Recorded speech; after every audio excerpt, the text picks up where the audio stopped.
Okay, my buddies. Hi, Nikki. Hi. Hey. I have Rally Roots with me today.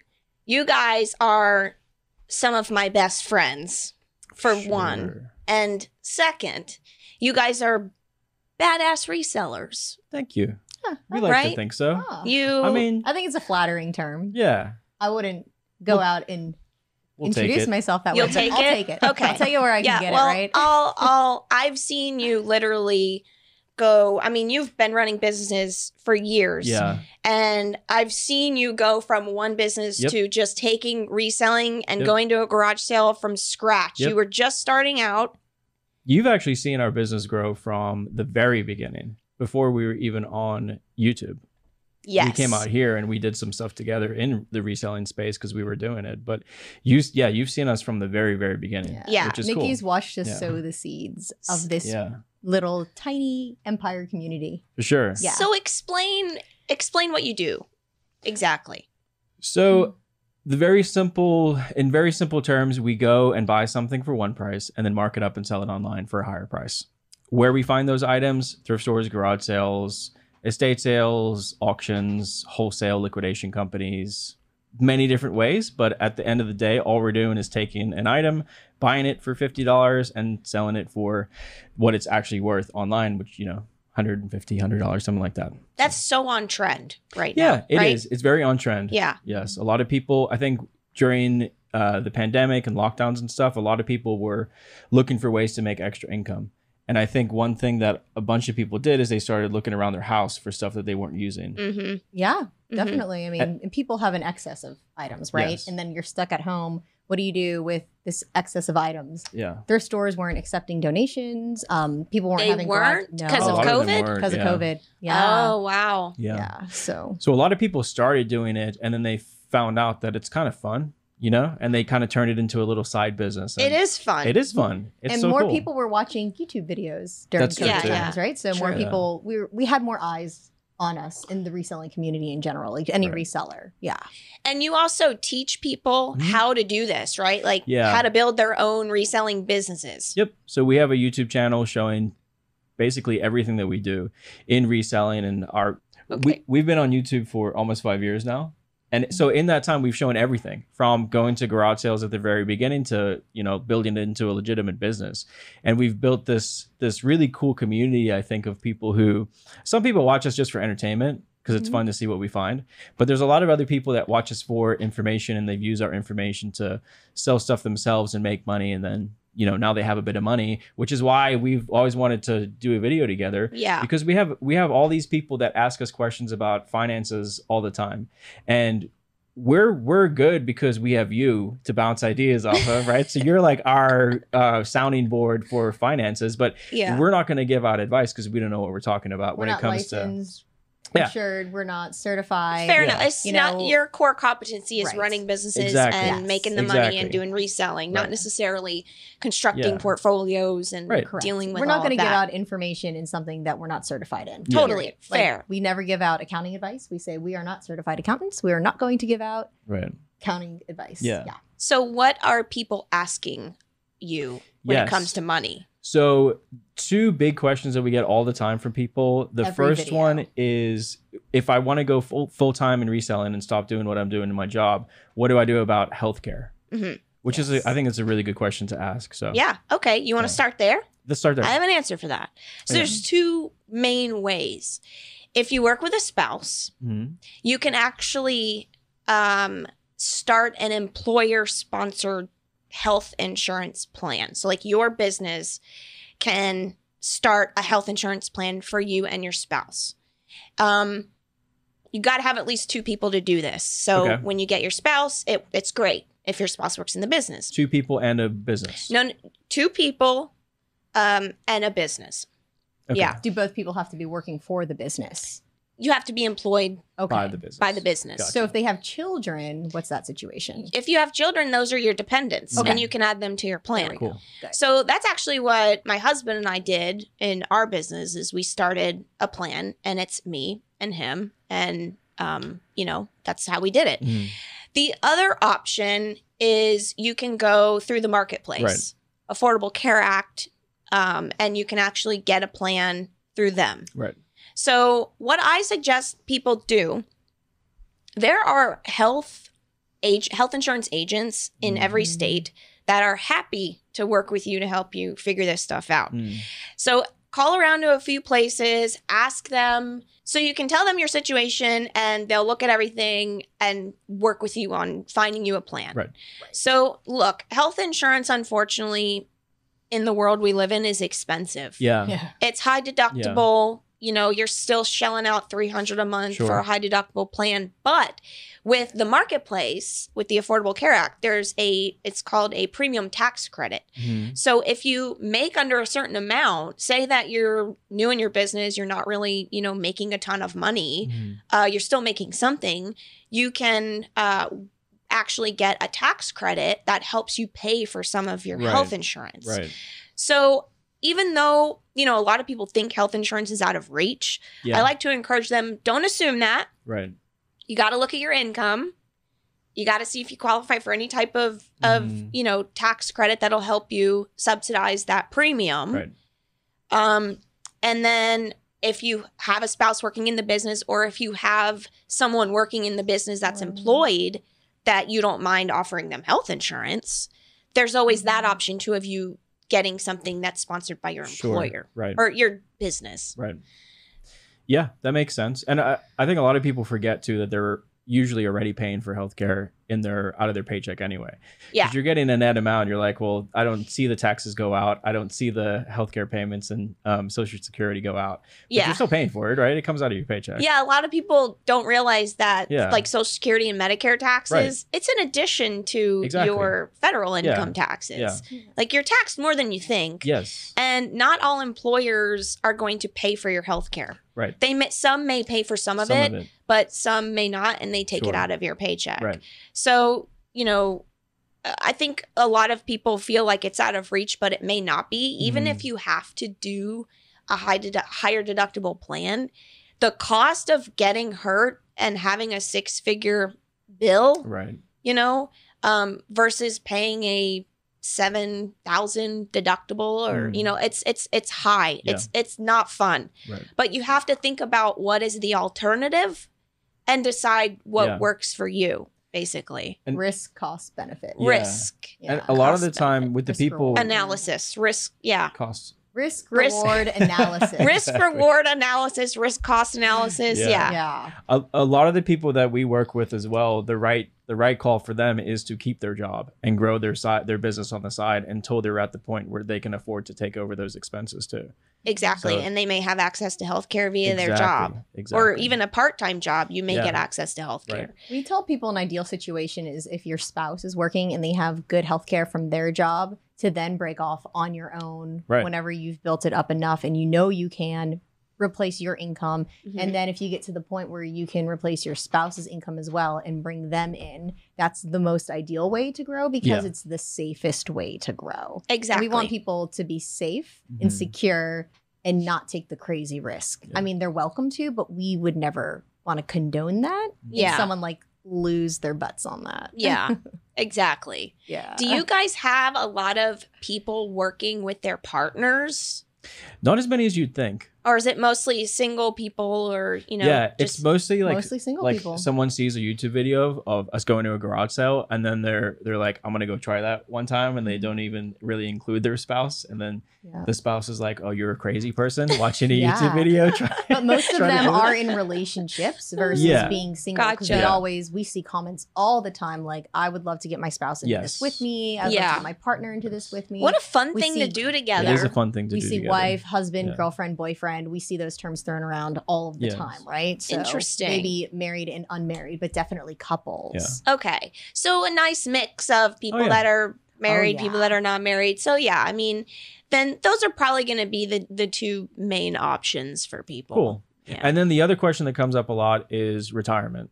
What to do for retirement, you know? Because again, people have, 9-to-5 jobs, and they can be in that job for 20, 30, 40 years, and they get 401k contributions and you know, they can get matching bonuses and all that good stuff. Oh yeah. But, which is the awesome, beautiful right? comforts of corporate America. Right? Yeah, it is. That we don't Exactly. we don't know what that feels like anymore.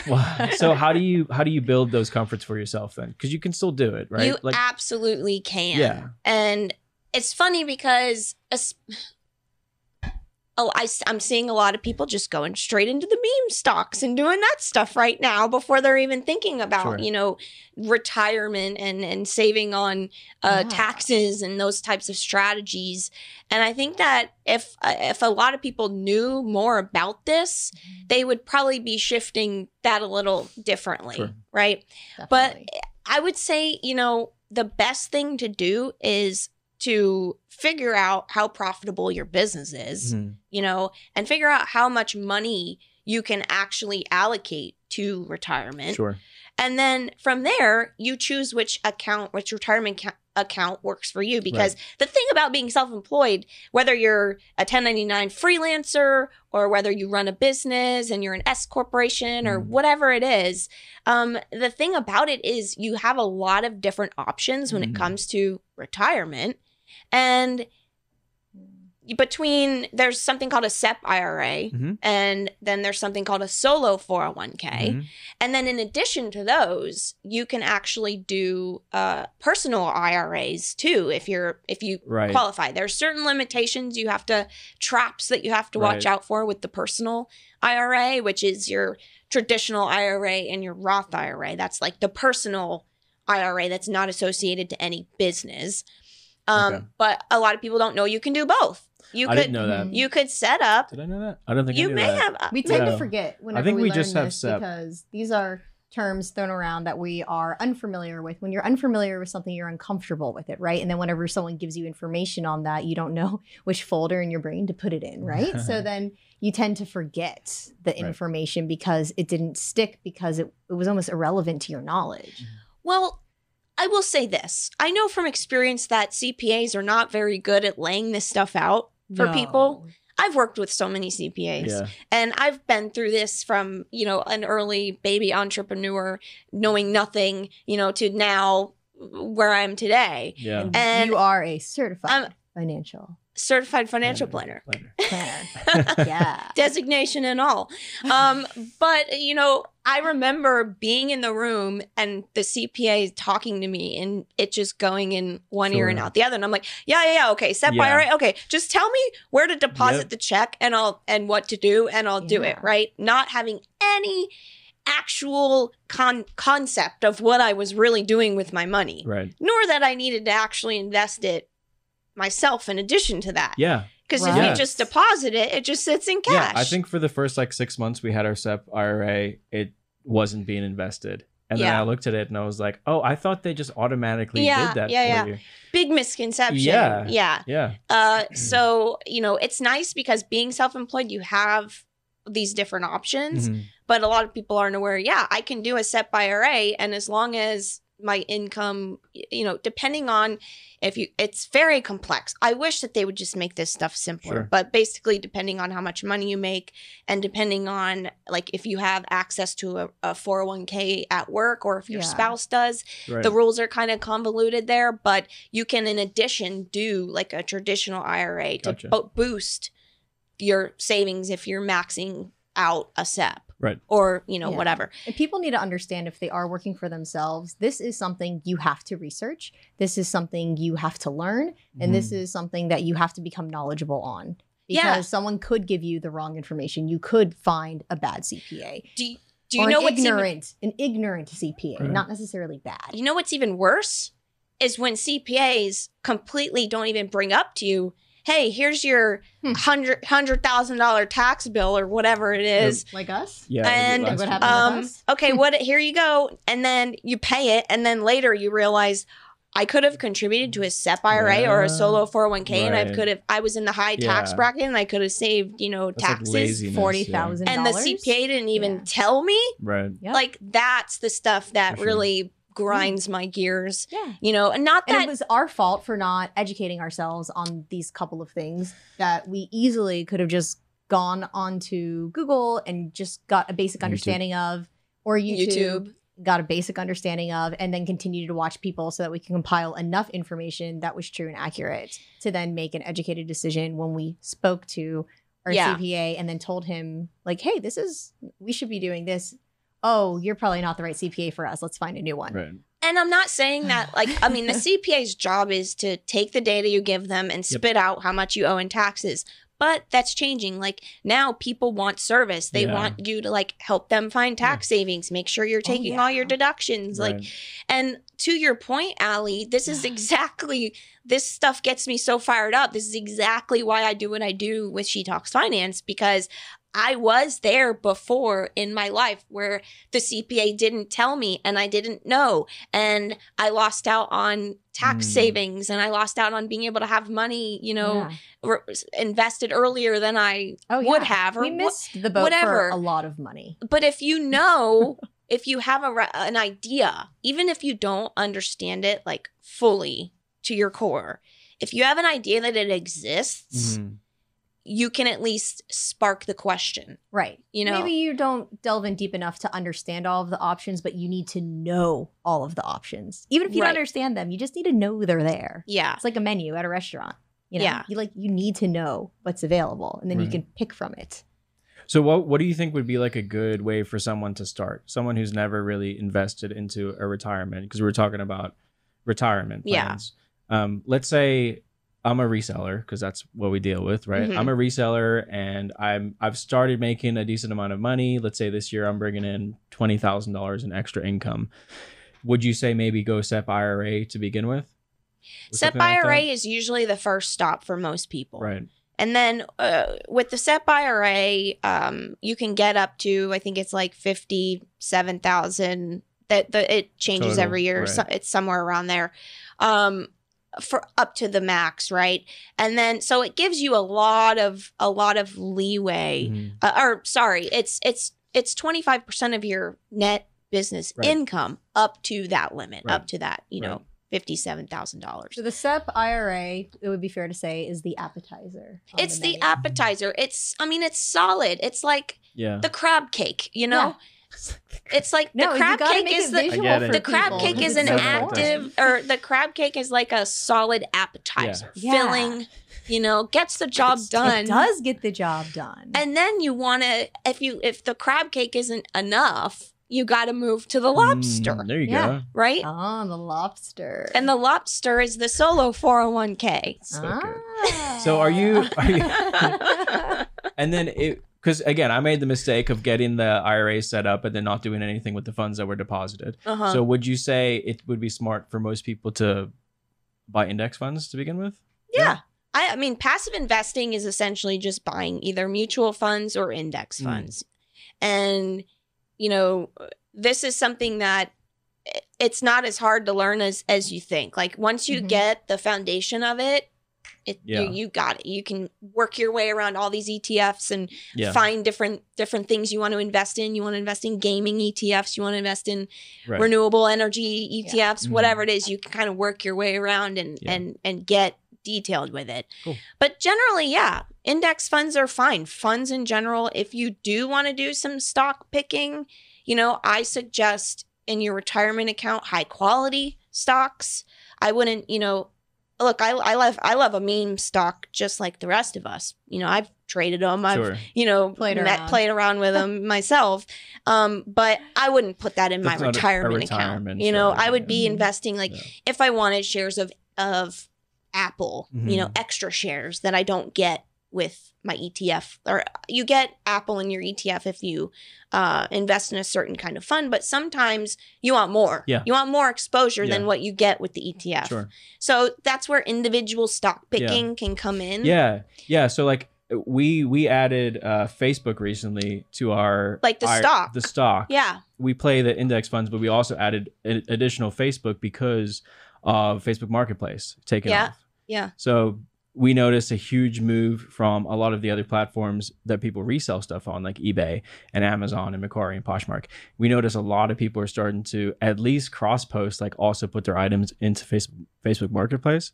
So from like a reseller perspective, and then, you know, also Allie has an Oculus, so she was like, I like this VR Yeah, headset. the So Oculus is fun. I've played your Oculus. Not a paid advertisement. No. But wow, do I love my Oculus. Yeah. that conversation Oh my God. literally started with Allie being in liking the Oculus and going, hey, I think we should buy Facebook stock That's because funny. the VR is so cool. And I then I was told like, well, Ryan that does definitely make sense. invest. And so you threw it into your Little bit. retirement account. Yeah, a little Yeah, bit. I think that's And you're up on it. perfect. Yeah. Oh, Yeah. Oh, When yeah. I told you to buy it. Facebook's doing been good. doing good. Yeah. I told Ryan he should really maybe invest heavily because of how good it is. And Mhm. I know that the next one they come out with is going to be a lot better. It's funny And because more affordable. everybody, and we're kind of like coming off to a tangent here, but Facebook, everyone's like, Facebook's dying. You know, no one's going to use it anymore. It's the worst. Yeah. But like they have all this other stuff going on that They people also don't even think they about. own Oh, all yeah. the things that They you are own- using. they like own all the Instagram. things. They're WhatsApp, buying all the things WhatsApp. that are Yeah. great, that are coming out, that are new and up and coming, and everyone's switching over to. They're just buying them out. Yeah. Marketplace is killing it. Yeah. I mean, so yeah. But side note, that's a perfect example. Right. So ETFs, high quality stocks, and then if you want to have a play account to do, you know, other things in, because I know we talk every once in a while about trading things, Yeah. and you know, Yeah. And I love it. yeah, you take a small portion and you use that, you know, to play with, Right. and that's fine. Mhm. But I like to be investing, long-term investing focused first Yes. in the retirement accounts, Yes. because that money's going to be working for a long time. Mm. So yeah, Cool. that's my suggestion. I think that's really good advice. Yeah. Start with that. the SEP. Yeah. If you end up maxing that out, solo 401k is a nice place to go next. If you end up maxing that out because you're doing so well, there's other advanced strategies that you can do. Right. Pensions But and this is stuff. for most people starting with the SEP. SEP. Boom. Learn everything you can about a SEP. Don't stress about the other things yet. If you Yeah. finally get yourself to the point where that's where you need to be, research all of the options on the SEP, right? So like, Yeah. what are all the things on your little tasting menu? Yes. Yeah. So the SEP is the appetizer, and all the appetizer options of food are your different options, like you were saying, index funds, and then all the other things Yeah. that you said. Yeah. So, So yeah, and the thing is when deciding if you want to do, because I know a lot of people, some people may know this, some people may not. You get a tax deduction for contributing to a SEP, Right. a Mhm. federal income tax deduction. Right. So I feel like a lot of people don't know that, so it's good to say. yeah. And hey, if your tax rate is very low, it may make sense to go Roth IRA instead. Right. You know, depending on how much you're Right. trying to contribute. Right. And Roth is what, 6,600 a year? Roth is 6,000. 6,000. If you're 6,000. over, yeah, if you're under 50. I got you. If you're over 50, you get a little bit more. Gotcha. So Okay. that may be the better play. If you've got a couple $1,000s to put into a retirement account and you're in a low tax bracket, just go Roth IRA. If you Yeah. don't make a lot of money, you can do that. Yeah. So there are different strategies you can use to figure out, you know, okay, this year I'm doing well, this year not so well, this year I'm doing well again, and adjust and Yeah. kind of be fluid with Cool. your income to know how to contribute to retirement. So in the beginning, SEP, IRA, or Roth IRA, depending on how much you're making. on how much you're making and your tax rate. Right. So Yeah. someone should focus on those, because there's 100 things someone could focus on, right? But Mhm. these are nice, good These are bases. nice, good, solid basics to look Okay. at. And you Good. could possibly do both. That's the Okay. thing. Cool. So, you know, I know a lot of people get overwhelmed because there are so many options, but that's a great way to do it, is just start with learning about the SEP, start with learning about the Roth, and then move on from Yeah. there. Okay. All right. That's a good first step. Mm-hmm. Perfect. Cool. Yeah. So now I have a question for you. Let me pick What? your brain a little bit. Okay. Okay. So there's a bunch of these e-commerce platforms that have gone public now. Yes, I'm aware. Okay. So the only ones that I've personally invested in are eBay and Amazon. I think I bought a little bit of Etsy one time, but I sold it. Oh yeah. Oh man, we were talking No, about that's Etsy, right. Etsy when it was like what, $12 or Yep. something like Back when that. Square was like $9. Yeah, it was like back then, and Yeah. I never Yes. bought it, and I'm like, oh, what was I Yeah. thinking? Okay. Regrets, but I'm still holding Square, so I'm Right. fine with that. Right. Nice. So, because a lot of people like who reseller people who sell on these platforms want to also maybe invest in them if they feel comfortable with the platform. Yeah. So how would someone like you go about picking a stock to like that to invest in? Yeah, I mean, I actually am a retail investor. I consider myself a retail investor first and foremost. That's what I love researching. Yep. And I've recently invested in Poshmark, actually. Okay. I did a little work on that. I've been watching ThredUp. Actually, we should probably pull up my my screen here. Yeah. Yeah, so I pulled up, the main reselling stocks, Poshmark, ThredUp, Wish, Mercari, eBay, Amazon, Etsy, and Facebook because of Facebook Marketplace, right? Sure. So like Amazon is kind of skewing this chart because it's gone massive, right? crazy. Yeah. So I'm just gonna like take it away. Perfect. And I may do that with Facebook too because Facebook is kind of lit too. I wonder if Facebook will break off eventually and like take just the marketplace public or something. That would be interesting. It would be very interesting. I would like that personally if they did that. I think they could. Yeah. Interesting. Because they've gone a strange That's an interesting thought. Well, they may, just because it looks like they may be forced to do certain things to break up their company. Yeah. I feel the marketplace would be a good thing to do that with. Yeah. It's going to be interesting to see because they are such a diversified business and pretty much every leg has competition. Yeah. I mean, that's why the stock went up because the courts, I guess, threw out the antitrust or I think it's still maybe ongoing, but they, I guess, didn't have enough to do anything. Right. And so, I don't know if they're going to get hit or not, really. I mean, look at all this competition that Marketplace does have. But that would be an interesting thought for them to spin that out because it would be quite valuable, I'm sure. And as they're going to probably keep trying to monetize that too. 100%. So what I wanted, your question was like, how do people go about figuring out what to invest in? Yeah. So instead of just being like, well, I sell in eBay, I like eBay, let me put money into eBay. Right. Well, as a retail investor, what do you actually look at to make sure it's a solid investment? Right. Yeah. So what I'm doing is what I would do is I look at all of these companies and it's all about comparisons. So it's all about taking eBay and comparing it to a similar company like Etsy. So you're picking a category is what you're saying. You pick your category and then you have like comps in that category. Similar to buying a house. See? You pick your house. Now we're talking. And you have reselling. Comps. And you have comps and reselling. It's the same thing. Okay. It's like, okay, what is the valuation of this company? Yep. How does it compare to its peers? Okay. And is it undervalued or is it overvalued? That's the simplified version, right? You don't want to just go YOLOing in without thinking about valuation because that has gone very wrong for a lot of people, as we've seen with a lot of different companies. For many people. Yeah. For years to come. It's so like valuation matters regardless of what happened in 2020. Yeah, exactly. So I like to tell people like the smart way to pick stocks or to find stocks to invest in is to make sure you're comparing them to the peers and trying to look for patterns in their growth trends. Okay. Find out first, how fast is the company growing? Right.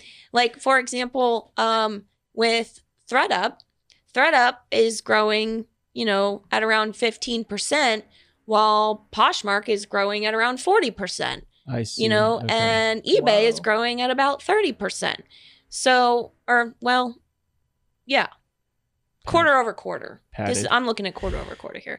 But, so it's actually growing more. It's growing around 40%. So, that surprises me. I'm actually surprised too. And then you've got Etsy, which has had some monster growth in the 3-figure range, over 100% growth.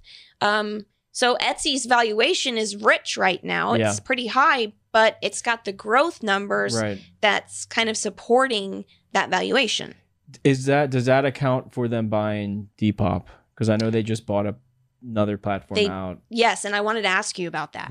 Can you explain to me like what's Depop? Depop's like for vintage and streetwear, definitely targeted more towards the younger audience. But it's just like any other app marketplace, same as Poshmark, same as Mercari, but more targeted towards hype. Supreme, Bape, stuff like that.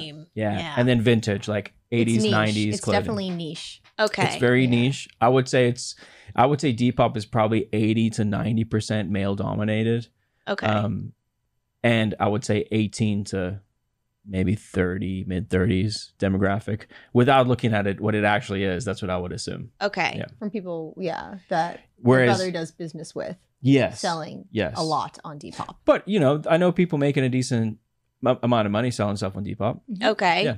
So you think it was a good acquisition for Etsy? It was a super smart acquisition for Etsy. Yeah. Okay.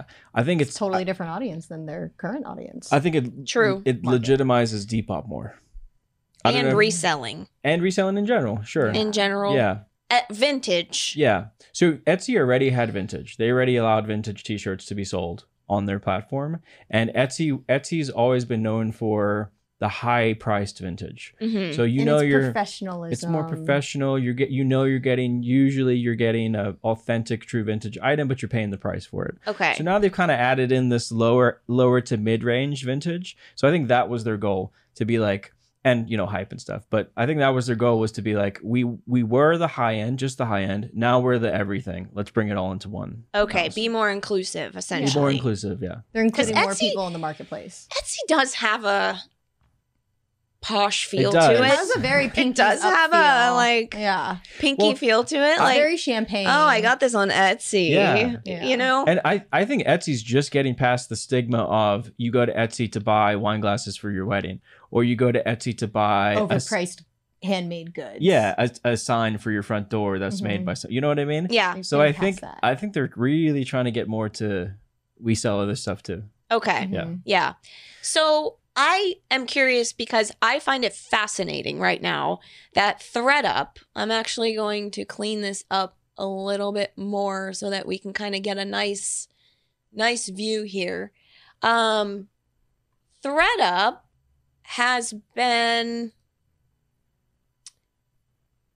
going up. It's been doing pretty well. This is not the best chart. I really need a candlestick chart here, but I'm just going to work with it. So Poshmark has basically been going down since IPO. Sure. Okay. It's been kind of trying to find a bottom. It's been going down since IPO. The stock has not performed well. Do you think it was overvalued when it IPO'd? Is that why?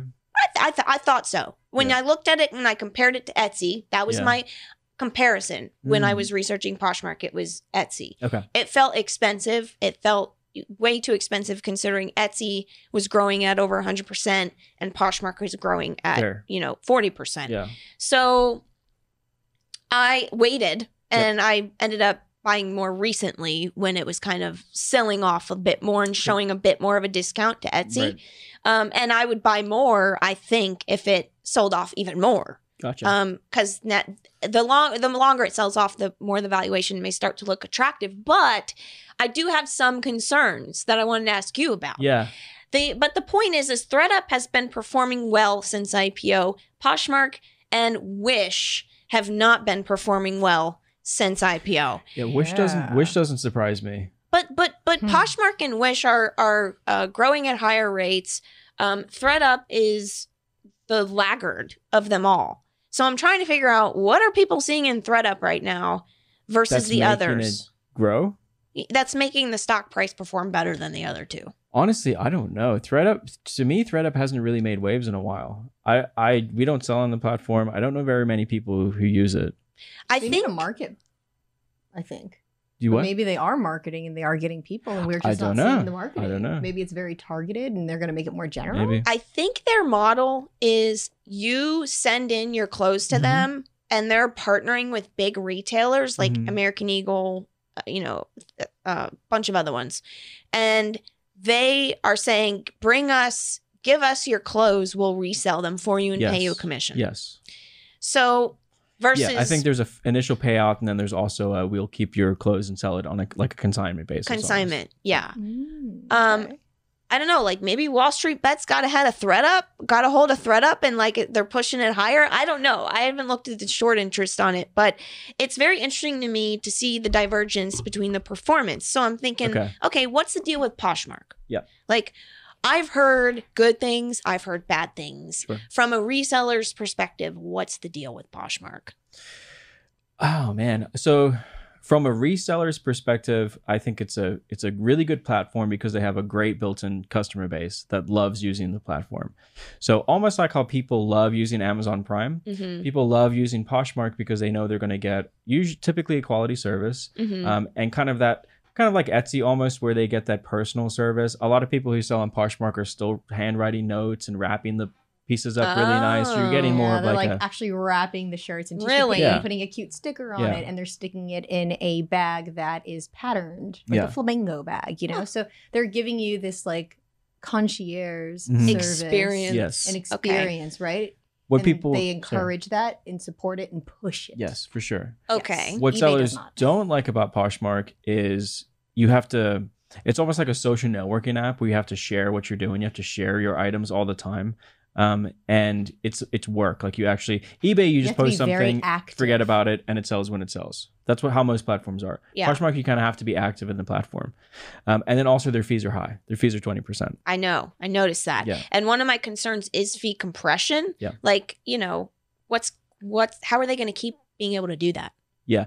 So I think they do it by ease of use. It's very easy for someone to sell on the platform. Okay. So if they can continue to make it very easy for people to sell on the platform, I think they'll pay for the convenience. They'll pay for the convenience. How much easier is it than selling something on eBay? 1,000 times easier. Really? Just making the listing alone has been streamlined to this very simple process. On Poshmark. On Poshmark versus eBay, it's very confusing. It's convoluted. It's overwhelming. It's stressful to someone new. I know, because I've tried it, and it's a lot of work. It's too much. You think about a company that's been around for a very long time in eBay, and they haven't done a good job of updating their back-end software and keeping things streamlined. Right? They've done a terrible job. You take that company, and then you take Poshmark that kind of took what eBay was doing and started from scratch and made it mainstream, where you can do everything from your phone. They simplified the and process. niched down to clothing.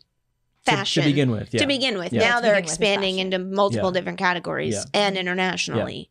Okay. And here's the thing too. This is completely unbiased because we only sell on eBay. We don't sell on Poshmark. But I like Poshmark's system better than eBay's. How come you don't use it? It doesn't have the eyeballs that we want. Okay. So Poshmark is more geared towards women's fashion. Yeah, whereas it is. Mainly what we do is men's fashion. Okay. Yeah. That makes sense. We are so busy with eBay and YouTube and teaching people that going into something new, whatever it is, would be too much for us. I feel that. Yeah. That's how I feel about TikTok and all these other social apps. Exactly. But if we eliminated one thing, we could choose another thing. Like if we eliminated Instagram, we could do TikTok. If we eliminated eBay, we could definitely do Poshmark. So it would be picking something else, but we can't add it on top of our plate. Like it's a full plate. And it's a viable thing to do. Like I know another reseller that does 6 figures purely selling shoes on Poshmark and Mercari. They do nothing on eBay. They don't even own a computer. They do everything from their phone. No kidding. We've seen their numbers, so it is legitimate. Yeah, there's a bunch of people doing that. So you can build a business on the platform. It just ease of use for getting sales fast. To me, Amazon is the #1 e-commerce platform in the world. So obviously, like maybe go there to sell stuff. Yeah. And then eBay is #3. I think Amazon, Walmart, then eBay. Ooh, Walmart came into the mix. Walmart's powerful. Nice. Yeah, exactly. I mean, I invested in Walmart and actually, years ago, I don't know where Facebook stands at this point, but I'm sure Facebook will be #4 soon, or #3. Take eBay spot as #3. Okay, interesting. So so this was my other concern with Poshmark. Obviously, all reselling platforms, including for you guys. Yep. Lululemon, as you know, I'm a big fan, so I follow everything they do. Yeah. They just came out with an announcement recently that they are going to be taking your old clothes and they're going to resell them. Love it. Because they're watering down their value. Do you love it? But because that means people are going to take their clothes to Lululemon direct instead of letting resellers make money off of them. Yeah, but it also means that people can still thrift Lululemon and then take it straight back to Lululemon to sell it. Oh, okay. So for a reseller, I don't care. And also, Okay. it's one brand. You know Right. what I mean? I just, when I see that, I'm like, this could be a trend that multiple. Yeah. I mean, no, Patagonia, I think. Patagonia does it already. Does it. A few others do it too. So I know that's like a trend where they're just trying to get people to go directly to their store and say, here's my old, you know, it's just Lululemon gonna gear. decrease the inventory for resellers selling on eBay, and it's just going to push the value up. Well, yes. It'll be more expensive. Because it's easier. But they can go get it on Lululemon's site, right? Or well, if it's more expensive than it is on eBay, people are going to still buy it on eBay. I mean, I also have a prediction that when something like that happens, I think the end game of it is a company like, maybe not eBay, but I feel like it would be smart for Poshmark to approach Lululemon and say, hey, why are you guys doing that? We'll handle that for you. Collect the garments, but we'll go ahead and take care of that that's for what you. That's what ThredUp is That's exactly what doing. ThredUp's doing. And Lululemon has a third-party company doing it, I think. Yeah. So I guess that's kind of the idea. Yeah. They're probably paying them a kickback just to handle it. Yeah. But still, like, that's less inventory for Poshmark sellers or eBay sellers or whatever. For any online reseller. Yeah. And I'm like, okay, could that be an issue for Poshmark? Was my question. Only if enough companies did it. Yeah. Not one. You get where I'm going with this? 100% get where you're going with it. Yeah. But I think there's just too many brands. There's just too much stuff. Yeah. Okay. There's too much stuff. And there's always new brands too. True. Yeah, there's always exactly. That's a good point too. And old stuff is just getting older and more valuable. Yeah. So isn't it funny how the 90s is back? Yeah. The 90s is so back, it's ridiculous. What the heck like is 2 going years on? ago, Everything items 90s from the sells. 90s sold for a tenth of what they're selling for now. Oh A yeah. lot of them. There's old garage sale videos that we have where we like passed on Pokemon cards because they weren't worth anything. Oh, yeah. And now they're worth hundreds to thousands to I mean, you don't know that's going to happen. no. The Super Mario N64 game just sold for 1.5 million. Sealed. What? Yeah, graded Are and you sealed. serious? 1.5 million. Remember If Super only Mario we 64? knew. If only we knew Then it back wouldn't be worth then, anything, we 'cause- wouldn't have purged our stuff. I know. We But would it's- have kept it all. But that's Who coulda why it's known, worth really? money is because it's been purged. If everybody kept their stuff, they wouldn't want to buy back their childhood because What a Right. treasure hunt. It in is. their It's fun. garage, Yeah. in their closet, in their attic, in their basement. And there's still But so many nobody misses. does. Like there's probably lots of people sitting there with their thousands of Beanie Babies that'll never be worth anything. Still Okay. will never make a comeback. Yeah, seriously. Uh-huh. So I'm going to put you on the spot. Okay. Okay. Valuation aside. Mm-hmm. Okay. And X Facebook, because I already know you bought some Facebook Mhm. recently because of the marketplace and Yeah. the Oculus. Yeah. Oh, wow. Amazon really does Yeah, skew just- things. I'm just going to Goodbye, undo that. Amazon. Goodbye, You're skewing Amazon. it. You're skewing my chart. And I wish I'd held my Amazon from a little while back. So which one of these, Poshmark, ThredUp, Wish, Mercari, eBay, Etsy, which one would you be buying today if you were going to buy a company? What's my hold requirement? How long do I have to hold? Years. Okay. 5 years. 5+ years? Yeah. Maybe ThredUp. Really? I don't know enough about ThredUp. I don't know enough about ThredUp, but I'd want to research them and see if they're going to start approaching the companies like Nikki's talking about. That seems like something new and something a lot of companies might jump on the bandwagon of. Is Maybe. Wish worth That's anything to really y'all? I don't like what are your I thoughts don't like on Wish Wish? because there's so much fake stuff on there. Okay. It's so fake. Like Well, and people, a lot of the stuff you get on Wish is not what they show in the picture. right? It's not quality. I feel like people buy stuff on Wish almost ironically. Okay. To make You know what I videos mean? about it. I don't like it. Yeah. So Okay. honestly, my personal pick would be Mercari for a buyout Okay. because they're not public yet, right? They're not New York. Stock They Exchange? trade on the OTC, so OTC. yeah. Okay, so I think could they're a see, foreign company, and that's why. Are they? Are they? Are they? Okay, if they're, I don't know if they are. Okay, I'd have to double check that. If they're not, I could see Mercari going the same way of Depop. That's why I'm saying that. Being acquired Being acquired. Yeah. by who? Maybe Etsy. Etsy sounds like they're going on and Yeah. they're gonna Honestly, dominate it would be this a good. space. It would be a good buy for Etsy, I think.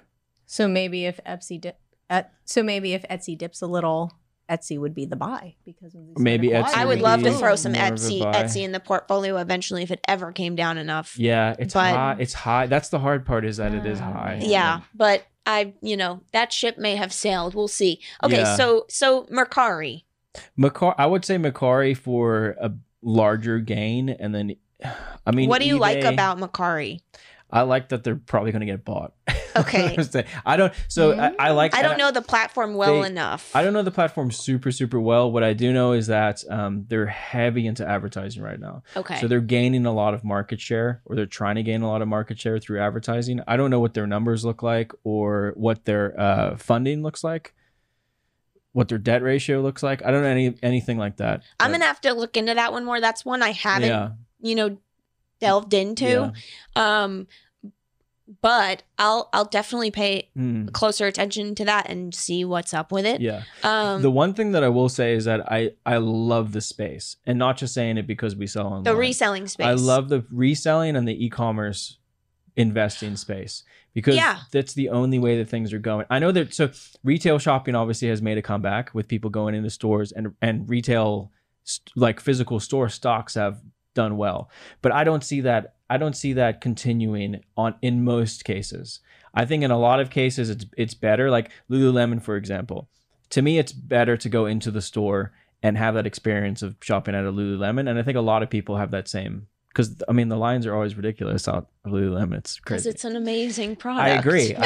But even the guy your stuff, size, I love the guy stuff. If you know your size Yeah, and the you can just styles you buy it like, online. you're just gonna go online and buy. That's all the what I styles do and now. colors. Yeah. But yeah. So what I'm saying is that I familiarity. don't see e-commerce slowing down at all. So I think almost any of these would be a good investment over a long period of time. Let's be real. 2020, people were forced to shop online. All the people who were uncomfortable with shopping online but loved shopping went online to shop. So now people are significantly more comfortable shopping online and more willing to take chances shopping online because they were forced to do it for so long, and they realized this is okay, this works for me.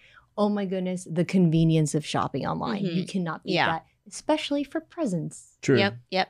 You know what's Love funny? that. I feel like that may be why eBay's numbers are more, or have increased so much, is because I feel like people forgot about eBay, and then 2020 almost saved them, where they were like, oh, I didn't realize you can go, eBay's still a thing. Like, you can go and get stuff on eBay. Seriously. Yeah. And they optimize their listings, so that they pop up on Google. So if you search something on Google, not on like the actual website, that eBay listing will pop up, and then people are like, oh my God, I can get it so much cheaper. I'm just going to take a chance on eBay. It's half the price. And then they're happy with it, so they continue to shop on eBay. Yeah. Or they have a bad experience and they stop. I mean, look, eBay was in the eBay's growth rates were not great. Yeah. 2019 going into 2020, and then guess what? Q2 of 2020, which was COVID. That's when their growth rates started to spike again. So interesting stuff. Yep. 2020 may have saved eBay. 2020 may have saved eBay. Yeah. Probably did. And not just 2020. I think cards, collectibles in particular, may have saved eBay. Yeah. Because they're taking fees off of people selling these Pokemon cards and basketball cards and all that stuff too. So I don't know. Well, this was very insightful to talk to you guys about these platforms. Yeah. It's given me some things that I need to research a little bit more in detail. Yeah. I appreciate y'all sitting and chatting with me. I feel like fun. We could probably do this for another hour if we really wanted to. Yeah, probably. And I hope other people learned some really good information watching this. Yeah. And you become a little bit more confident in taking like control of your finances in your future. Or at least somewhere to start. Yeah. To take even if you take one thing. Just one thing. And then start learning more about that one thing. Right. Yeah. Which is how you should start. Yep. It's layers. You just peel the layers back, and eventually you're slaying. Yeah. It's like your money. Or like onions. Starting is the hardest part. That's what I think of. Shrek. Oh, Shrek. Yeah. Okay. Well, thank you for being here with me, my lovely friends. Yeah, and we'll have to do it again. For sure. For another subject. Yeah. Maybe find something else in the retail space to pick apart. Yeah. Stock-wise. Yeah. Could be some fun content. I still have loads of questions for you. Hey, well then we need to do this again then. We have to. All right. Thanks so much, Nikki. Thank Thanks you. for having us.